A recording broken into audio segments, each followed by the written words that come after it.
Mabagyong umaga at maulang umaga, mga kasabong, no?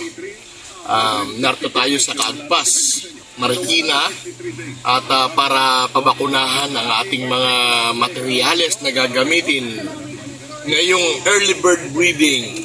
Ngayon po ay buwan pa lang po ng Hulyo, pero kailangan po natin gawin to for priming conditioning para sa ating mga materyales na gagamitin, no?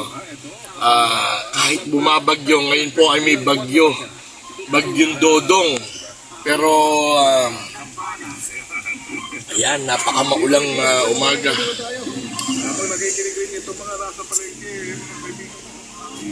Pero kailangan pa rin po natin gawin to. Kailangan natin pabakunahan ng ating mga materyales, mga kasabong.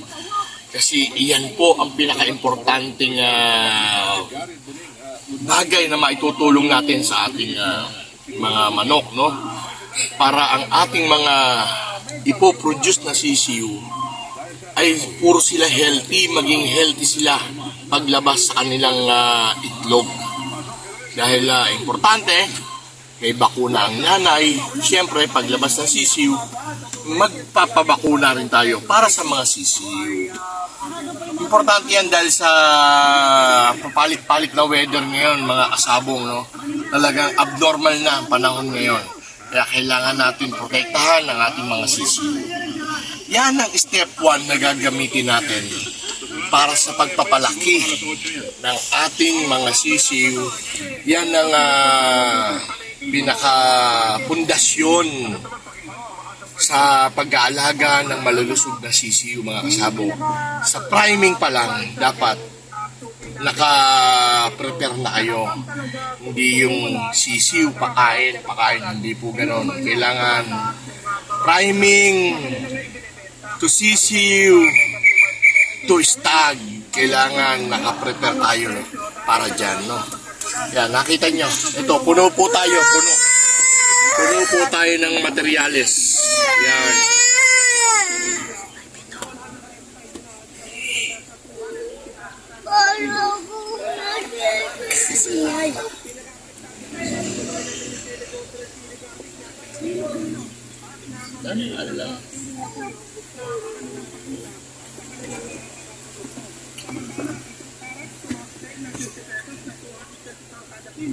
Wala sa dating 150 pesos. Ang patatas, 120 pesos. Wala sa dating 150 pesos ang kada kilo. Piling verde. Yan, mga kasabong. Time check. 6:13 in the morning. Yan. Lumalis kami sa bahay kanina sa 5:30. Galing kami ng Taguig. Narito na kami ngayon sa Marikina. Yon. Waiting tayo, mga kasabong, sa umpisa ng pagbakuna ng Kaagpas, no?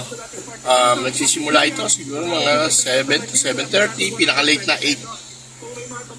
Mas maganda kasi, mga kasabong, tayo ang nauna para yung iringgil yung gagamitin sa mga manok o sisiu na babakunahan dito sa Marikina. Tayo ang mauna. Kaya lang, sa kasamang palad, naging panlima pa tayo. Pero okay lang yan. Makakapagpatoka pa tayo ng manok pag-uwi. Dahil kung tayo ay nasa pang 20 na, fasting ng manok nun dahil hindi na kami makakapagpatoka dahil makakauwi kami nun, mga 10-11 na. Pero ganitong panlima ko, makakauwi pa tayo ng mga bandang 8:30, 9, yan. Makapagpatoka pa tayo ng konti sa ating mga alaga natin sa bahay. Yan, waiting tayo, mga kasabong, sa announcement mamaya ng Doc.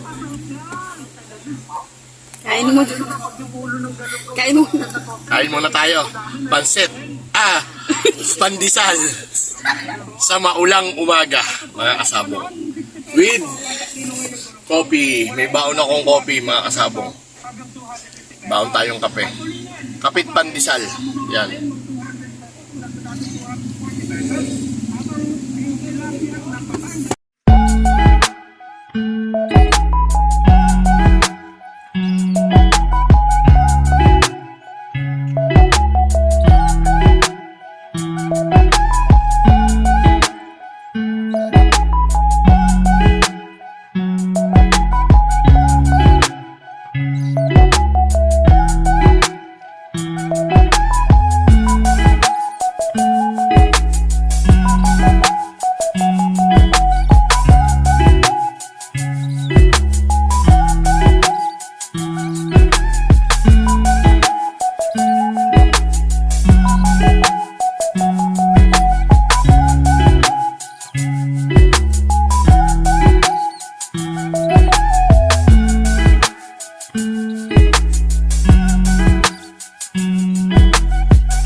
kasabong, ano yan eh, preparing for, ano to mga kasabong, priming conditioning para sa next breeding season, yung early bird natin. Ako naman.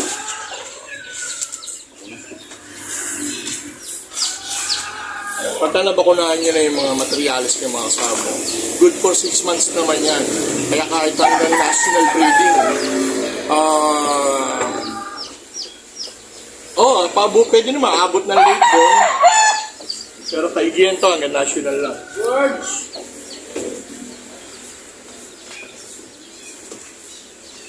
Sir George!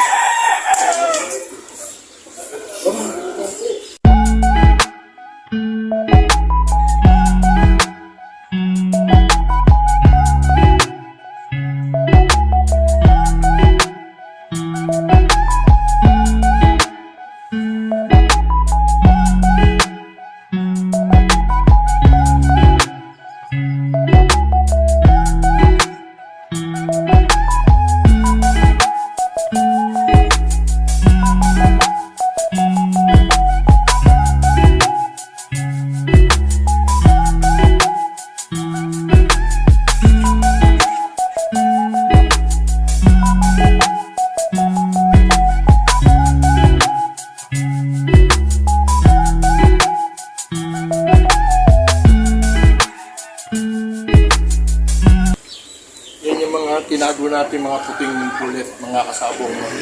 Dahil magbe-base lang tayo ng puti ngayon. Kaya gamit natin lahat ng mga kulit na puti.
Okay na yung materialis natin.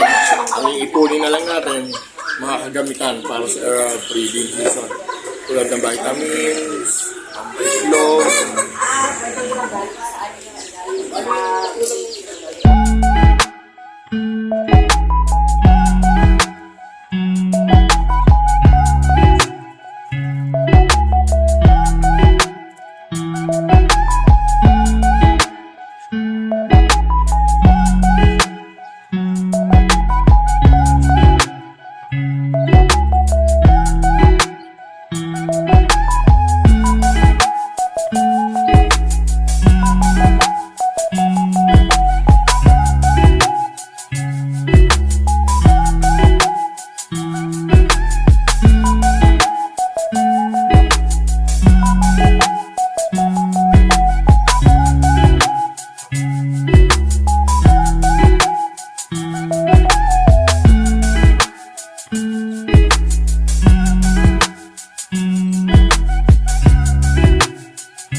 Hansa pa.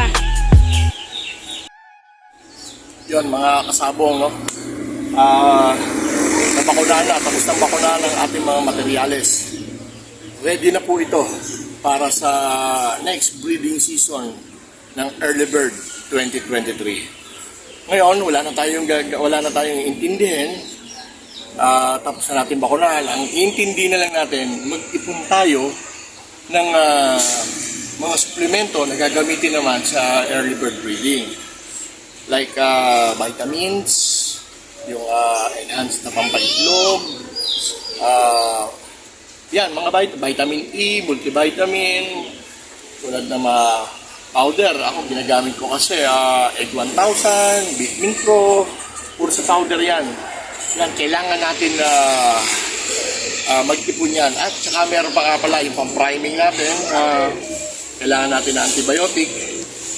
Meron din akong antibiotic na powder at meron din tayong oral. Yun. Yan ang mga ginagawa natin bago tayo magsalang ng materyales ngayong breeding season. Okay, mga kasabong. Nakita nyo naman, puno tayo. Puro box, no? See you on Next video, mga kasabong. No? Sa mga baguhan pa lang pumapasok sa aking channel, huwag ko kayo mag-atubiling pindutin ang subscribe button. And then, pindutin nyo na rin ang notification bell para updated po kayo sa ating mga videos na bago ilalabas, no? Siya pala, mga kasabong, paki-follow na rin ang aking FB page, ang SN Gustav Game Farm. Siyempre, paki-like and share na rin para mas okay ang ating samahan at ating pananood pagka tayo ay sama-sama, no? Mga kasabong, hanggang dito na lang ang ating episode ngayong umagang ito. Hanggang sa muli, long live sa inyo, mga kasabong, and God bless you all. Thank you.